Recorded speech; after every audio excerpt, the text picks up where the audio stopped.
రాబోయే 10 మే 2024 శుక్రవారము నాడు అక్షయ తృతీయ వచ్చింది.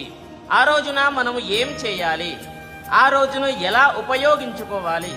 చూడండి, ఆ రోజు ₹1 దానంగా ఇస్తే 100 రూపాయలు దానం చేసినంత ఫలితం వస్తుంది, గుర్తుపెట్టుకోండి. కాబట్టి ఆ రోజును ప్రతి ఒక్కరు కూడా ఉపయోగించుకోవాలి. ఓకేనా? ఎలా అని అంటే, మీకు తోచినంత మీ శక్తిని బట్టి 1 కేజీ బియ్యం దానంగా ఇవ్వండి. మీ శక్తిని బట్టి ఎంత అయినా ఇవ్వచ్చు. నీళ్లు, ఎవరికైనా వాటర్ బాటిల్ దానంగా ఇవ్వండి, దాహం తీర్చండి వాళ్ళని, విశేష ఫలితం ఉంటుంది. మరియు వస్త్రదానము లేదా చెప్పుల దానము, గొడుగు, ఇలా మీ శక్తిని బట్టి ఏదైనా దానంగా ఇవ్వండి. దాన్ని రెట్టింపు మీకు ఫలితం వస్తుంది, గుర్తుపెట్టుకోండి. ఇంకొకటి, ఇది కొంతమందికి నచ్చవచ్చు, కొంతమందికి నచ్చకపోవచ్చు.